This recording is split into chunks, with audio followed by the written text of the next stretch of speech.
এবং প্রায় 60-70 লক্ষ মানুষ এখানে একদিনের জন্য স্নান করতে আসে। তারপর 7 দিন বিশাল বড় মাঠ এখানে আছে, এই মাঠে 7 দিন মেলা বসবে। নানান রকম শুধু মোটা ধর্মের মানুষের না, এলাকা থেকে মানে ঠাকুরনগর এলাকা চারিপাশে কিংবা দূর শুধু কলকাতা থেকে বর্ধমান, মুর্শিদাবাদ সব জায়গা থেকে কাতারে কাতারে মানুষ এসে এই মেলায় অংশগ্রহণ করার জন্য এই পুণ্য স্নান লাভের জন্য। তারই কিছু অংশ কাছে তার চরণ ধুলার তলে এসে সবাই মাথা ঠেকায়, যেখানে এসে পুণ্য স্নান এবং পুণ্য বাসনা মানুষ কামনা নিয়ে সবাই আসে এখানে। এটাই হচ্ছে মেনলি এই মেলার উদ্দেশ্য। এবং ওয়েস্ট বেঙ্গলে আমি তো জানি আমাদের দ্বিতীয় বৃহত্তম মেলা ঠাকুরনগর বারানি মেলা, দ্বিতীয় বৃহত্তম মেলা। তার আগে রয়েছে হচ্ছে গঙ্গাসাগর। সবাই অবশ্যই আসবেন। 26 তারিখে রাত থেকেই মেলাটা শুরু হয়ে যাবে এবং 27 তারিখে সারাদিন পুণ্য স্নান থাকবে। এবং তারপরে 1 সপ্তাহ ধরে এই বাঁ সাইডে রয়েছে মাঠ, এই বড় মাঠে আমার 7 দিন ধরে মেলা থাকবে। প্রায় 60 থেকে রয়েছি ঠাকুরনগর ঠাকুরবাড়ির সামনে, হরিচাঁদ মন্দিরের সামনে।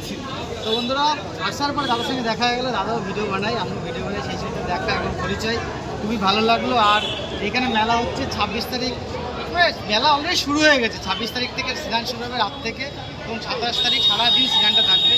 আপনারা এই স্নানে অংশগ্রহণ যদি করতে চান সবাই মিলে আসবেন। আর দাদার সঙ্গে দেখা হয়েছে, দাদাকে ভালো ফলো করবেন আর আমাকেও সাথে সাথে ফলো করে দেবেন ভিডিওটাকে। অবশ্যই অবশ্যই, আমাকে যেটা ভালোবাসে। দাদার কাছে পিকনিকে আসার কথা ছিল, আমি আসতে পারিনি, আমার স্ত্রীর শরীর খারাপ বলে। আবার পরে আবার আসবো দাদার কাছে। অবশ্যই, থ্যাংক ইউ, ভালো লাগলো।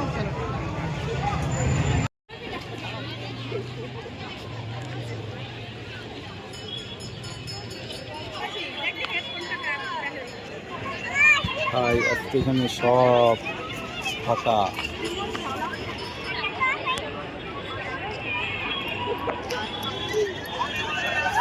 চলছে মন্দ, দেখো সবাই।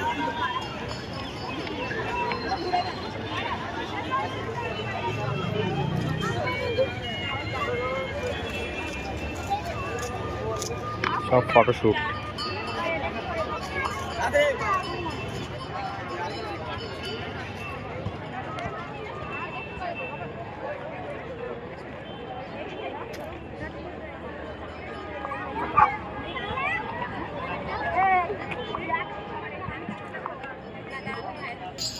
যেতে দিবি না,